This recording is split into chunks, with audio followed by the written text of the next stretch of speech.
अब्दुदास प्रसंग पर सुना रहा आपको कि उन सब ने सोचा कि भी हम अपने गुरुजी के पास चलें, क्योंकि श्री कृष्ण जी उनके धार्मिक गुरु थे और गीता का ज्ञान देते समय ये काल इनमें प्रवेश करके श्री कृष्ण जी में सारा ज्ञान कह गया और उनको लड़ा के मार दिया आपस में। जब तक महाभारत का सर्वनाश नहीं हो लिया तब तक श्री कृष्ण के शरीर में प्रवेश रहा। उसके निकलते ही श्री कृष्ण जी थे। महाभारत में एक प्रमाण आता है, गीता प्रेस गोरखपुर से प्रकाशित द्वितीय खंड महाभारत के अंदर, कि अर्जुन ने फिर बाद में जब श्री कृष्ण जी से कहा कि आप यहाँ से जाने वाले हो और हम विजयी हो चुके हैं, राज प्राप्त हो गया है, आप कुछ सत्संग करके जाना और उस सत्संग में वो ज्ञान सुनाना जो आपने महाभारत के समय गीता का ज्ञान दिया था। श्री कृष्ण जी कहते हैं कि अर्जुन तुम बड़ा श्रद्धाहीन है, बड़ा बुद्धिहीन है, तूने उस ज्ञान को याद क्यों नहीं रखा। अर्जुन कहता मैं भूल गया उस ज्ञान को, तूने उसको ज्ञान को याद क्यों नहीं रखा, तू बड़ा श्रद्धाहीन है, तू बड़ा बुद्धिहीन है, तेरी बुद्धि अच्छी नहीं है। अब मैं उस ज्ञान को ज्यों का त्यों नहीं बता पाऊंगा, क्योंकि उस समय मैंने योग युक्त होकर वो ज्ञान बोला था। ये तो फिर वो बाद में तुक्के लावा था श्री कृष्ण जी।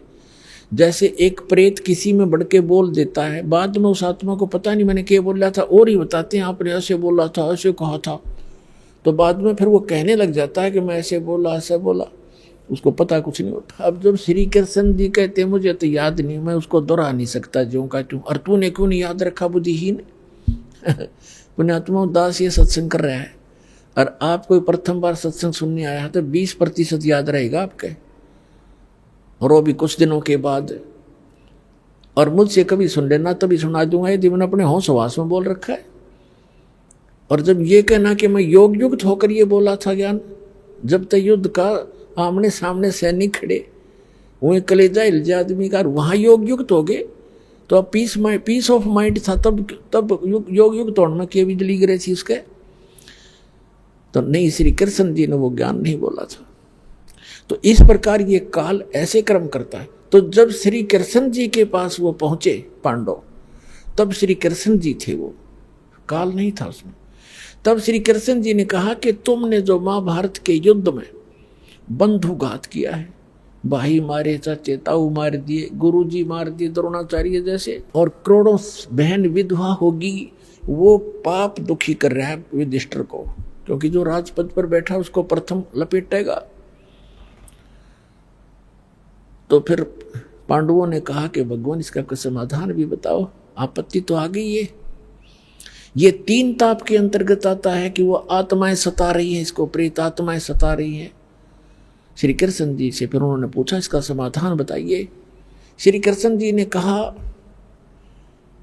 कि आप एक अश्वमेध यज्ञ करो और उसमें पृथ्वी के सभी, क्योंकि उस समय सभी भक्त होते थे, भक्ति अवश्य करते थे, बच्चे से लेकर बूढ़े तक, चाहे किसी जाति मजहब धर्म का क्यों ना हो, जैसा भी, क्योंकि वैसे पुण्यकर्मी प्राणी जन्मते हैं त्रेता द्वापर सतयुग में, कलयुग में आकर के बिजली गिरती है ये।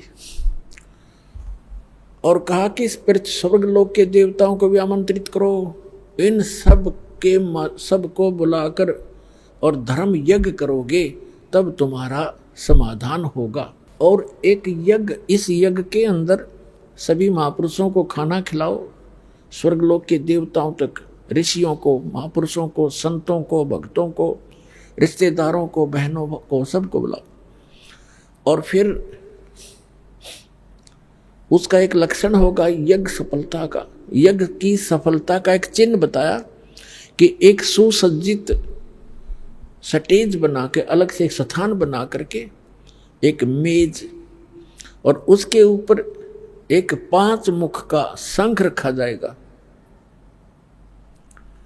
और जब सभी भोजन कर लेंगे, अतिथि और संत महात्मा, साधु संत, देव ऋषि, उसके बाद यदि यज्ञ आपकी सफल होएगी तो वो शंख अपने आप आवाज करेगा बगैर मुख लगाए।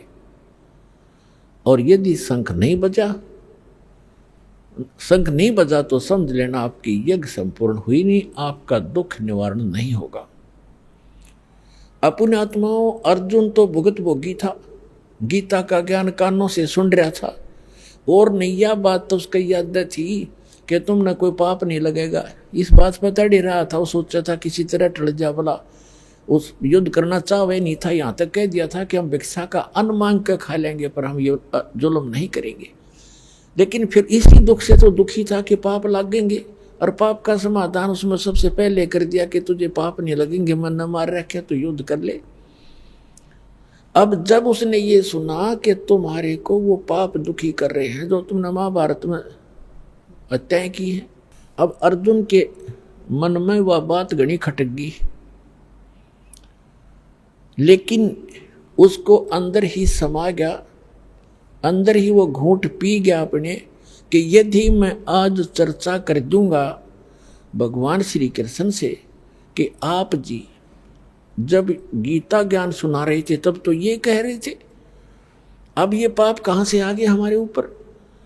तो मेरा भाई जो है ऐसे स्वभाव का है, ये ना सोच बैठे कि मेरे इस समाधान में, संकट निवारण में करोड़ों रुपये लगेंगे, क्योंकि 88,000 ऋषि, 33 करोड़ देवता, 12 करोड़ ब्राह्मण, 56 करोड़ यादव और ना जाने कितने आम जनता व भोजन करने के लिए आमंत्रित करनी थी, और उनके भोजन में कितना खर्च होना था, बहुत गना। तो अर्जुन ने सोचा कि भाई ये ना सोच बैठे कि अर्जुन मेरा समाधान नहीं चाहता है, और इस खर्चे से डर के भगवान के कृष्ण जी के साथ वाद विवाद इसलिए कर रहा है, और ये ऐसे स्वभाव का व्यक्ति है जब इसके मन में ये आगी बात युधिष्ठिर के, ये कब मर जाएगा पर समाधान नहीं कराएगा। अर्जुन ने इस बात को समझ कर अपने अंदर वह सब्र की घूंट पी और चुप रहा। श्री कृष्ण जी से कहा कि आप चिट्ठी और स्थान निहित कर दो, हम अपना निमंत्रण देने जाएं। ऐसे ही हुआ, भगवान श्री कृष्ण जी ने तिथि और स्थान निर्धारित कर दिया। उसके लिए सभी की सेवा लगाएगी, आप इधर निमंत्रण दे के आइए, आप इधर जाइए। इधर काशी शहर की तरफ भीमसेन का नंबर था, उसकी ड्यूटी सेवा थी निमंत्रण देने की, और काशी शहर के बाहर साइड में ही परमात्मा का वो प्यारी आत्मा सुदर्शन रहा करता कुटिया में, और वही साथ में ही परमात्मा का दूसरे थोड़ी सी दूरी पर उनका अपना घर झोंपड़ी थी। तो ऐसे निमंत्रण देते देते भीम पहुंच गया उस सुदर्शन जी की कुटिया पे। सुदर्शन जी काफी प्रसिद्ध हो रहे थे उस समय, संत साधु के रूप में, आसपास भी अच्छे आत्मा भगत हैं। तो सुदर्शन जी से कहा कि महाराज मैं राजा युधिष्ठिर का भाई भीम हूं, और हमने एक यज्ञ का अनुष्ठान किया है, धर्म यज्ञ, आप आइएगा, आपको निमंत्रण देने आया हूं। तो सुदर्शन जी ने को पता ही था, क्योंकि वो ज्ञान से परिचित था। उसने कहा कि भीमसेन, तुम्हारे घर पे जो खाना खाएगा उसका भी सर्वनाश हो जाएगा। तुम इतने अपराधी व्यक्ति हो, तुमने अपने सुख के लिए करोड़ों बहनों को विधवा कर दिया और करोड़ों बच्चों को अनाथ कर दिया, और आज तुम सुख की इंतजार करते हो, तुम्हें सुख सपने में भी नहीं हो सकता, ऐसा जुल्म कर रखा है, तुम महाअपराधी हो। अपने आत्मा भगत तो वही होता जो साची को है, और मुझे बुलाना है तो मुझे जो यज्ञ तुम करने जा रहे हो, ऐसी 100 यज्ञ कभी कर रखी हो, उन 100 यज्ञ का संकल्प मुझे दे दो, वो पुण्य दो मुझे, तब तुम्हारे घर जाकर मैं रोटी खा सकता हूं। इतना पाप लगा मुझे। अब भीमसेन कहने लगे, वो पहलवान था, कहने लगा भगत बाबा जी तूने आना हो तो आना, और ज्यादा बकवाद ना करे, युद्ध ऐसे नहीं जीता हमने एक के मारू था 4 पड़े थे, गधा के सामने को टिकने वाला नहीं था, और मुझे अपने भाई से डर लगता ना, तेरी अभी टीटवी दबा देता मैं। ऐसे अपशब्द बोल रहा, को बोल तू। अब भगत जी शांत हो गए, अकी बोलूंगा जी पीट भी देगा पहलवान। सुदर्शन जी चुप हो गए, नीचे गर्दन कर ली। भाई भी वो राजा है, राजा है, कह के कर देगा। कहनी थी वह कह दी। युधिष्ठिर आ गया भीम, ना ये ना आना होता कि तेरे बिना यज्ञ पूर्ण नहीं होगी। हमारे साथ भगवान श्री कृष्ण भी तो हैं। वो श्री कृष्ण जी ने सोपरी मान रहे थे। अब क्या हुआ कि उस यज्ञ का निश्चित समय आ गया और सभी 33 करोड़ देवता, 88,000 ऋषि, 12 करोड़ ब्राह्मण, 56 करोड़ यादव श्री कृष्ण जी के वंशज द्वारका से चलकर आ गए। और ना जाने कितने भक्त, आसपास के जनसाधारण आगे। भोजन भंडारा शुरू हो गया, सबने भोजन खा लिया और शंख टस से मस नहीं हुआ। युधिष्ठिर जी ने कहा कि भगवान अब क्या रहा, होगी हमारी यज्ञ पूर्ण के नहीं? यह शंख तो बजा ही नहीं, शंख के बजे बिना यज्ञ संपूर्ण नहीं हो सकती। तब उसने कहा कि भगवान आपने भी भोजन खा लिया और ये 33 करोड़ देवता, 88,000 ऋषि, 12 करोड़ ब्राह्मण, चारों वेदों के कंठस्थ याद करने वाले, इन्होंने भोजन खा लिया और फिर भी शंख नहीं बजा। भगवान हमारे पाप ज्यादा है, किसी का दोष नहीं, हमने बहुत जुल्म कर रखा है, सचमुच ये शीघ्र से खत्म होने वाले नहीं है। तो उधर से क्या हुआ, श्री कृष्ण जी ने कहा कि युधिष्ठिर इस शंख को बजाने वाला नहीं आया। श्री कृष्ण युधिष्ठिर जी ने पूछा भगवान ऐसे ऐसे महापुरुष यहाँ बैठे हैं, स्वर्ग लोग के देवता भी आगे हैं और आप जी ने भोजन कर लिया, अब कौन है ऐसा महापुरुष आपसे बढ़कर? श्री कृष्ण जी ने कहा कि एक सुपच नाम का, सुदर्शन नाम का एक सुपच है, वाल्मीकि है। वाल्मीकि जाति में जन्मे थे, नाम सुदर्शन था। जैसे आजकल हरिजन कह देते हैं, शेड्यूल कास्ट कह देते हैं, उसे सुपच कहा करते थे। कि उस सुदर्शन को आमंत्रित नहीं किया तुमने महात्मा को? तो भगवान उसने, युधिष्ठिर ने कहा कि उधर काशी साइड में हमने भीम जी की ड्यूटी लगाई थी, उसके पूछते हैं। भीम को बुलाया गया और उससे पूछा कि भाई आपने ऐसे ऐसे भगवान श्री कृष्ण जी कह रहे हैं, एक सुदर्शन नाम के वाल्मीकि थे महात्मा भक्त, उनको नहीं आमंत्रित किया?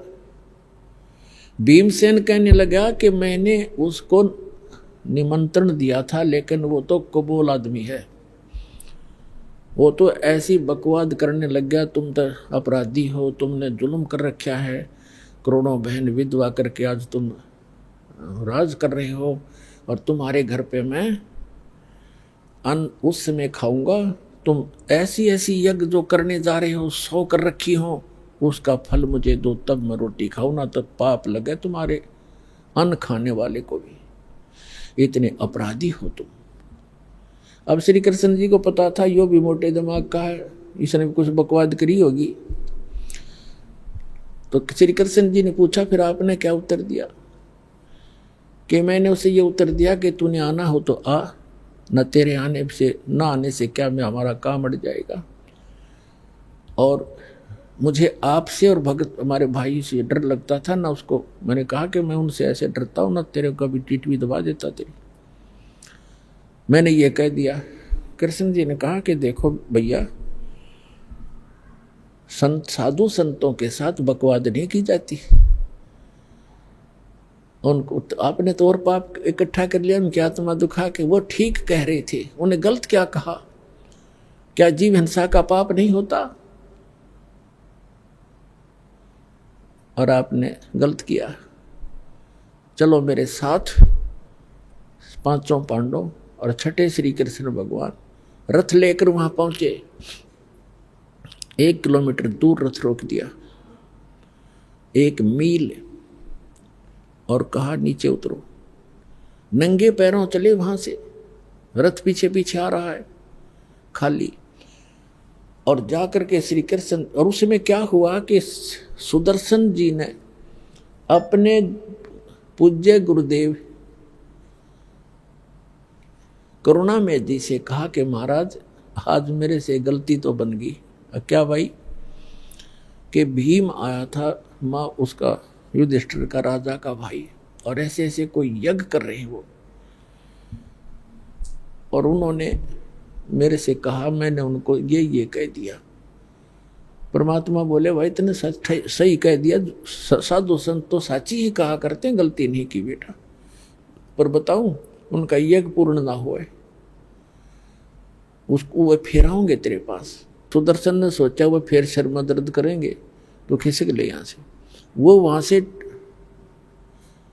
खिसक गया, 10-15 दिन का टूर प्रोग्राम बना के।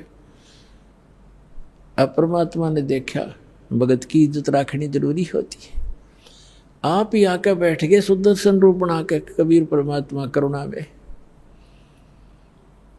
अपने आत्माओं एक अध्यात्म शक्ति ऐसी होती है, अपने आप सामने वाले को पता लग जाता है कि इसके अंदर कुछ है भक्ति। तो श्री कृष्ण जब वहां पहुंचे, आंखों में आंख मिली दोनों भगवानों की, श्री कृष्ण जी आप पे नतमस्तक हो गए, दंडवत प्रणाम किया मुकुट समेत। अब जब श्री कृष्ण जी ने प्रणाम किया, एक झोंपड़ी मास्टर के आ गए तो उनकी क्या औकात थी, 5 पांडवों ने भी दंडवत प्रणाम किया, उनको नरम करना था। तो परमात्मा ने कहा सुदर्शन रूप में कि हे द्वारकाधीश और हे इंद्रप्रस्थ के बादशाह, आप इस दास के सामने मुझे लज्जित ना करो, ऐसे ना करो, उठो महाराज, उठो महाराज। उठ लिए परमात्मा, उठ के आए, वो खड़े किए। तब श्री कृष्ण जी ने कहा कि हम आपको निमंत्रण लिवाने आए हैं, और ऐसे राजा युधिष्ठिर हैं, ये इसके भाई हैं, और इन्होंने ऐसे ऐसे यज्ञ किया और आपकी अति आवश्यकता है, आप चलिएगा। तब परमात्मा ने तो सारे अवदानी जान थे, उन्होंने रोल कर ही रहे थे सुदर्शन का। कहा कि मैंने इस पहलवान से कहा था मेरी वो शर्त पूरी करो, 100 अश्वमेध यज्ञ का फल मुझे दो, तब मैं चलूं।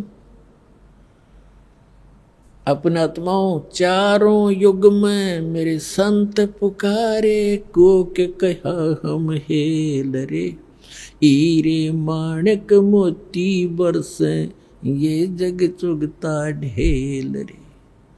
सतयुग में सत सुकृत कह टेरा, त्रेता नाम मुनिंदर मेरा, द्वापर में करुणा में कहाया, कलयुग नाम कबीर धराया। तो परमात्मा ने चारों युगों में ये वाणी बोली है जो भगवान लीला किया करता है, वेदों में भी प्रमाण है। तो श्री कृष्ण जी ने कहा कि परमात्मा आपकी वाणी है, संत मिलन को चालियो तजमाया अभिमान, और जो जो कदम आगे रखे ओ हे यज्ञ समान। आपकी वाणी है दाता कि संत को मिलने के लिए जब चलो तो अपने अभिमान को घर रखावे। कोई पोस्ट का अभिमान, किसी को अब कोई धन का अभिमान, जाति का अभिमान, ये यहाँ नहीं चलेगा। अगर आप संत के दरबार में आ रहे हो, ऐसे जाना चाहिए जैसे चाहे प्रधानमंत्री का भी पुत्र विद्यार्थी है, और जब वो विद्यालय में जाता है वो एक विद्यार्थी की तरह ही बैठता है। ऐसे ही सब बच्चों के साथ मिलकर रहता है, और अध्यापक आते हैं, खड़ा होता है, उनको प्रणाम करता है। अध्यापक उनको खुड़काते धुड़काते भी हैं जो ठीक से पढ़ाई नहीं करता। तो और जैसे दूसरा उदाहरण देते हैं कि जैसे कोई भयंकर बीमार हो और उसका रोग असाध्य रोग और गुप्त रोग हो, आसपास के डॉक्टर उसको इलाज से मना कर दे और कहें जाइए ऑल इंडिया इंस्टीट्यूट में अपना टेस्ट कराइए और इलाज कराइए, तो कितना बड़ा अधिकारी हो और कितना धनवान हो और कितना पोस्ट और जाति का उसके अंदर वो बना हुआ हो अफलातून, उससे में उसकी हवा निकल जाती है। जहाँ डॉक्टर कहता है यहाँ खड़ा होइए वहीं खड़ा हो जाता है, कहता है लेट जाइए लेट जाता है, कपड़े निकाल दिए तुरंत निकाल देता है, ये टेस्ट करा के लाइए वो तुरंत जाके खड़ा हो जाता है। उससे में उसको अपनी जान दिखाई देती है, वो पद नहीं। तो पुण्यात्माओं, जब आप सत्संग के अंदर आओ सतलोक आश्रम बरवाला में, ऐसे आना चाहिए जैसे एक बालक आया करते हैं, एक रोगी आता है। यहाँ पद और पोस्ट और धन का जो है किसी प्रकार का भी अहम आपका विद्वान नहीं होना चाहिए। सेवादार कहते हैं यहाँ उठ भाई, यहाँ बैठ जा। अच्छा भाई, यहाँ बैठ जाऊँगा। अब ये सब आपके हित के लिए करते हैं। कभी कहते हैं यहाँ नहीं भाई, वहाँ बैठ जा। अच्छा भाई, वहाँ बैठ जाऊँगा। आप यहाँ खा लो बैठ कर। अच्छा भाई, यहाँ खा लेता हूँ। तो ऐसे विमान होना चाहिए। एक गुर्राव है, क्यों अब यहाँ से उठा, अब यहाँ बैठा रहा है, क्या तो हुआ। तो इस तरह की बातें भगत नहीं करा करते। ठीक है, नए नए आते हैं, कोई बोल भी देता तो उसके लिए हिदायत दी जाती है। कहते हैं संत मिलन को चालियो तजमाया अभिमान, और जो जो कदम आगे रखे वो है यज्ञ समा। कोई भी जहाँ से आप चल कर आए हो और वहाँ से यहाँ तक जितने भी आपके कदम बनते हैं, चाहे आप गाड़ी में आए हो और चाहे मोटर में आए हो, चाहे बस में आए हो या अपने व्हीकल में आए हो, वहाँ से यहाँ तक जितने भी कदम आपके बनते हैं, ये काउंटिंग भगवान के दरबार में। कहते उतना ही आपको यज्ञों का पुण्य मिल रहा है। एक यज्ञ करने में कितना लगता है, पैसा भी कितना समय लगता है। अरे तो इस प्रकार आपको यहाँ बुलाकर धनी बनाया जाता है। तब परमात्मा श्री कृष्ण जी ने कहा कि हे भगवान, आप तो अंतर्यामी हो महात्मा जी, और आप देख सकते हो पांचों पांडव आज क्या हालत है इनकी, कैसी बेइज्जती हो रही है। करोड़ों आदमी जीव गिर इनका ज्यों के त्यों खड़े हैं, इनके सिर पर पहाड़ियों का करोड़ों रुपये लग गए हैं और पैसे लग गए हैं, और आप आज इनके अंदर झांक के देखो ये कैसे बेनम्र होए खड़े हैं, बेगी बिल्ली। और पर ऐसे करो भगवान, हमारी जितनी भी यज्ञ यहाँ से वहाँ से चलकर आपके तक आने में बनी है कदमों की, आप 100 रख लो और बाकी हमारी झोली में डाल दो, हमारा उद्धार हो। कहते साधु भूखा भाव का, धन का भूखा ना। अर्जय कोई धन का भूखा हो, संत नहीं, वो साधु भी ना। तो परमात्मा तो उनकी आस्था देखना चाहते थे। तब परमात्मा ने कहा कि भीमसेन अखान जी, जब तो कति न्यू सीधा खड़ा न्यू होकर के हाथ जोड़ के कि मेरी ये सुमरणी उतार। माला थी, माला दो मनक्या वाली आप मंत्र करते हैं, कुट्टी का टांग रखी थी। अब पहलवान उठा और लग गया माला उतारन, उतरी नहीं, पसीना आ गया नु, खूब हंगा ले रहा। परमात्मा बोले रहा पहलवान तो डींग मारे था कि एक के मारू था 4 मरे थे, अरे ये माला ना उतरती तेरे पे। अपने आत्मा परमात्मा ये दिखाना चाहो थे इनका दिल डट जा। कोई है वस्तु, कोई है संत, वहीं उनका जो दिल भी डट गया, वह ताकत न्यारी है।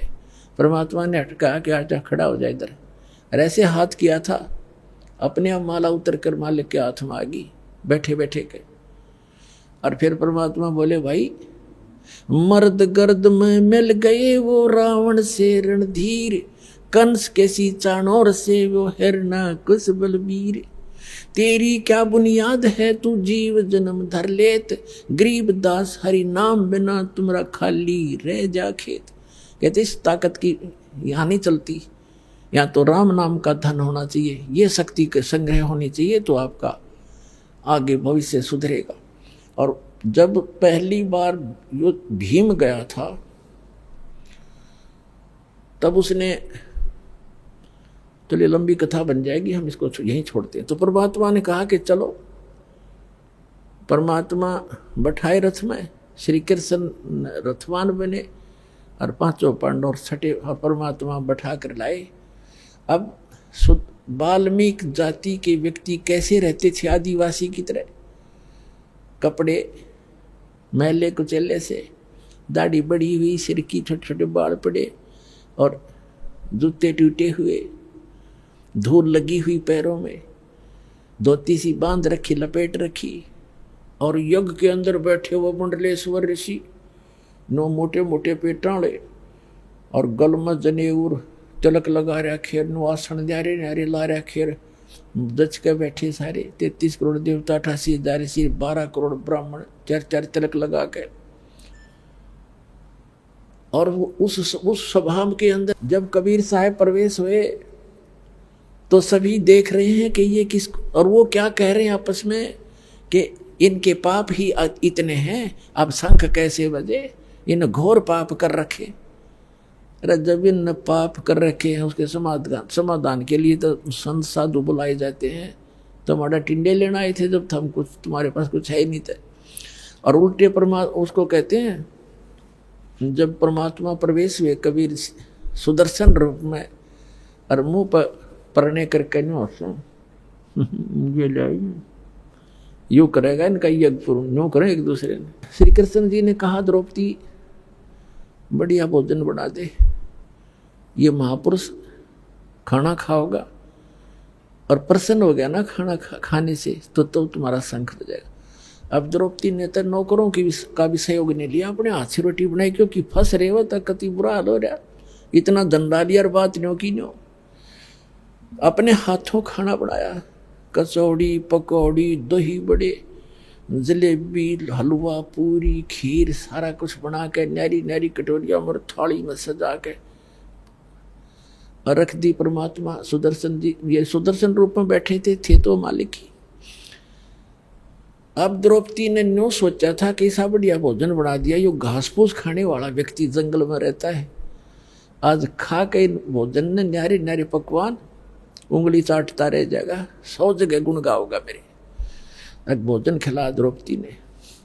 और प्रत्येक बहन का ये एक कुदरती स्वभाव होता है, कोई अतिथि आ जाता है उसके लिए विशेष भोजन बनाने में विशेष ध्यान रखती है कि कहीं ये बाहर जा करके और मेरी बदनामी ना कर दे कि उसमें नमक ठीक नहीं था, मिर्च गड़ी थी या ठीक अच्छा नहीं लगा भोजन। इसलिए वो हर संभव कोशिश करती है कि खाने वाला मेरी प्रशंसा करे। द्रौपदी ने इसी उद्देश्य से भोजन रखा और परमात्मा ने, वो तो लीला करते हैं, उन्होंने क्या किया कि ये मन आज तय नारे नारे स्वाद कर लेगा और कल हमने तो फिर घास फूस खाना, ये तो फिर बिगड़ गया। उन्होंने क्या किया, अब सुदर्शन जो था वो 5 ग्रास खाता था, उसने अपना नियम बना रखा था कि एक जब भी खाना खाऊंगा, जैसे 1 फिर 2 3 4 5 ग्रास खा के बंद कर देता था। इतना अब अल्पाहार था, उसका संयम रखता था। तो परमात्मा ने ये भी दिखाना था कि मैं सुदर्शन ही हूँ। सुदर्शन का रोल कर रहे थे, रोल भी वही होता है अच्छा, वो जो कोई किसी का रोल करता है सही करे वही तो अच्छा लगता है।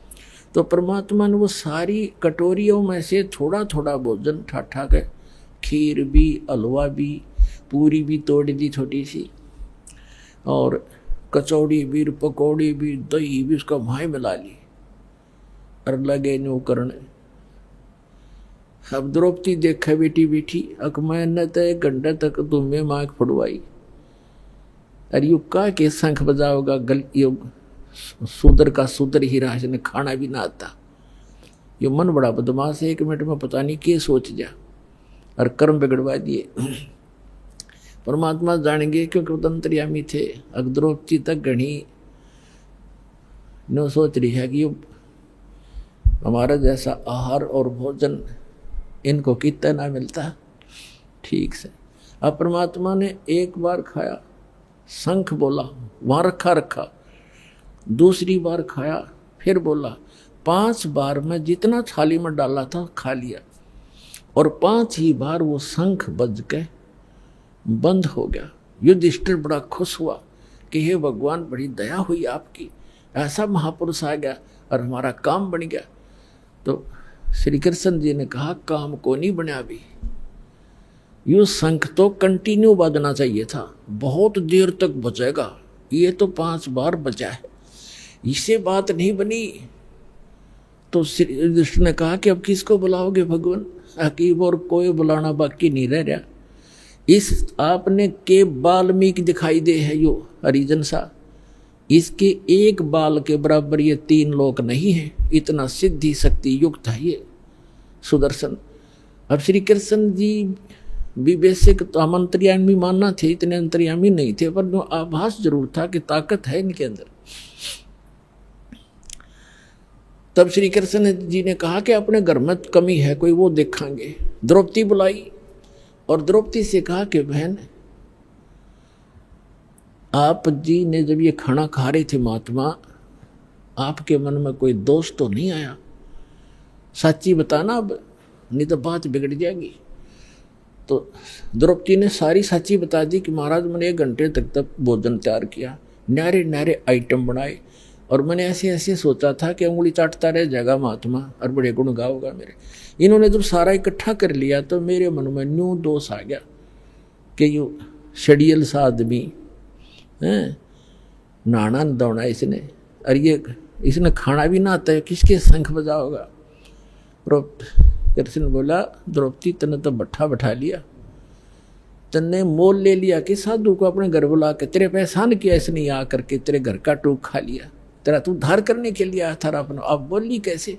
ये मन में सोच भी तेरे लिए पाप की भागी बन गई, एक और पाप लग गया तुझे। अब वह कांपेगी सारी कि साधु संतों के बारे में ऐसे नहीं बोला, सोचना भी ना चाहिए, कैसे खाओ, आपका फर्ज था रख दिया, कैसे खाओ ये? तो कहने लगी जी क्या करूं कि चरण धो के पी इस धूल समेत, जब तेरा कल्याण होगा। अब द्रौपदी ने कहते मरता क्या नहीं करता, लाई प्रात उठा के एक लोटे में जल भर के भगवान बैठे सुदर्शन रूप में उनके चरण धोए और वापस लोटे में गाल गए, गिलास में आधा पी लिया ना। जब श्री कृष्ण कहने लगे बहन मुझे भी दे दिया था, इसे महापुरुष का चरणामृत कुछ युगा पर्यंत प्राप्त होता है। आधा श्री कृष्ण जी ने पिया। उस समय वो शंख वहीं से बजना शुरू हुआ था और इतना जोर का बजता बजता पूरे पृथ्वी के ऊपर स्वर्गलोक तक आवाज सुनाई दी प्यारी प्यारी, और पूरी पृथ्वी पर जितने भी वृक्ष थे सब हरे भरे हो गए, फल फूलों वाले फूलों से लदपद हो गए, फलों वाले फलों से लदपद हो गए। तब उनका 3 ताप कट्या उस परम पिता की शक्ति से। बोलो सतगुरुदेव।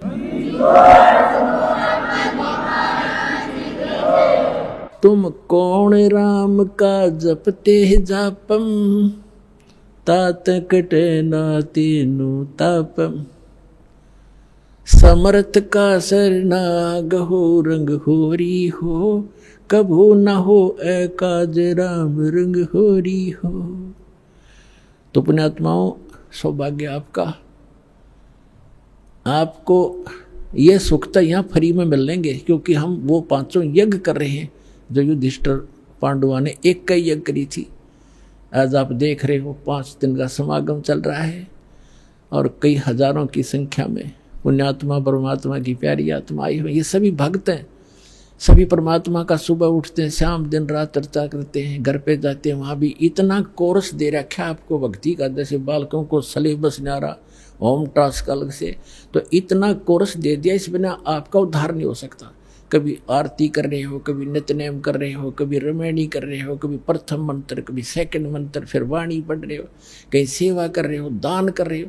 तो ये जितने भी साधु संत यहाँ आ रहे हैं और यहाँ आपका दिया हुआ जो साधला जो धन है वो आपको बहुत लाभ दे रहा है, करोड़ गुना आपको फल यहाँ देगा और मोक्ष प्राप्ति होगी। ये एकमात्र स्थान इस पृथ्वी पर यदि कोई शास्त्र अनुकूल साधना और मोक्ष मार्ग है, सतलोक आश्रम बरवाला जिला हिसार हरियाणा में, जो आपको प्राप्त हुआ, आपका सौभाग्य है और भक्ति करते रहो। बोलो सतगुरुदेव।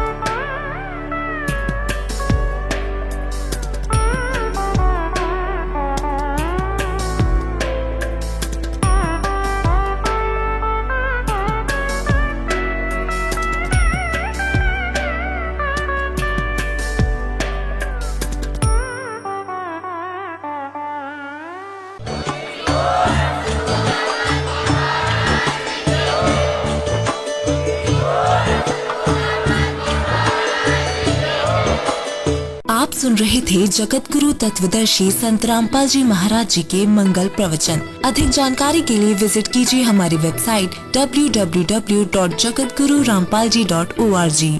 संत रामपाल जी महाराज जी के शुभ आशीर्वाद से पूरे विश्व भर में 500 से भी ज्यादा नाम दीक्षा केंद्र हैं, जिन पर संत रामपाल जी महाराज जी द्वारा ऑनलाइन निशुल्क नाम दीक्षा दी जा रही है। अपने नजदीकी नाम दीक्षा केंद्र का पता करने के लिए संपर्क करें 8222880541।